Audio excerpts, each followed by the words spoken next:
السلام علیکم یار دوستان محترم حضوری کانال.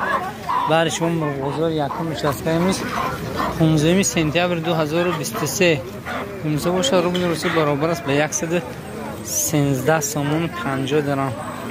بالا باشه از این نرخ یمی مرغ چوجو مرغ برای شما یه نوار میکنیم طبق عادت. مثلا عادت ویران نشود که هر جمعه میوده. امروز راستی گفت کمی کار داشتیم برای خاطری بعضی از دوستا که انتظار میشن همین نوارها را یک کمی نوار میکنم که ببینید مرغ های بازار چند سومی باشن.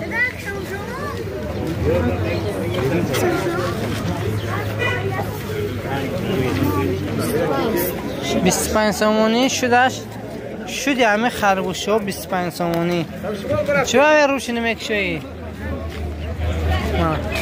یعنی قفص آنده 25 سومانی شدش بود است. باقی کرده نفت نکردم اما نفش بسوده. چند شد این؟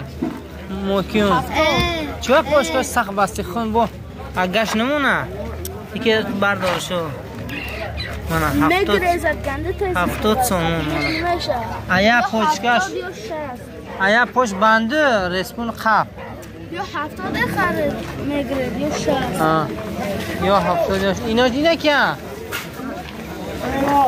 چند شدن اینا؟ مانا چوجه ها 25 بده اوچش 70 سومون مانا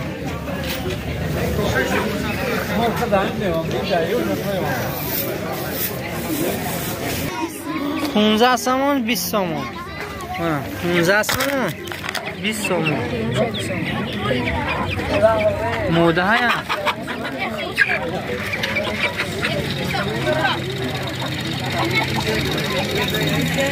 این مرغ چوجه ها 25 سومون. ایناش خروسه هستن تا جاشو بلند 25 سومونی بدم من. همین چوجه ها همش 25 دیگه یا جنگی هم هجی من نمیخرم پس نرخش فهمی میتونم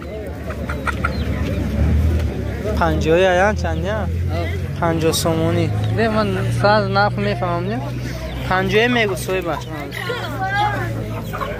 نه جنگی هم نه نور 90 سومونی گوشته 90 سومونی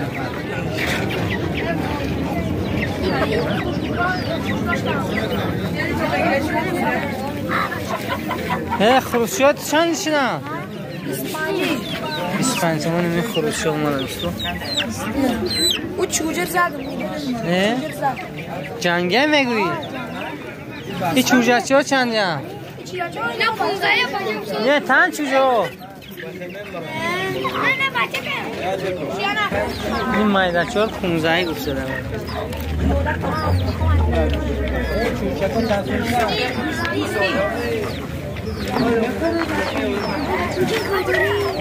من این موکیونون رو 70 سومونی میگم 70 چند شد این مرغ تو؟ 60 سومون منه خدا میفروشی 60 سومون 70 سومون 70 سومون میده دوستو. این بود دوستا برای شما کمی هم نوار کردیم از این مرغ بازار یکم چسکه. ویدیو پسند داد حتما فکر و اندیشه نیکلور در زیر کامنتاری ها میگذارید دوستو و باقی سربلند خانه آباد باشید.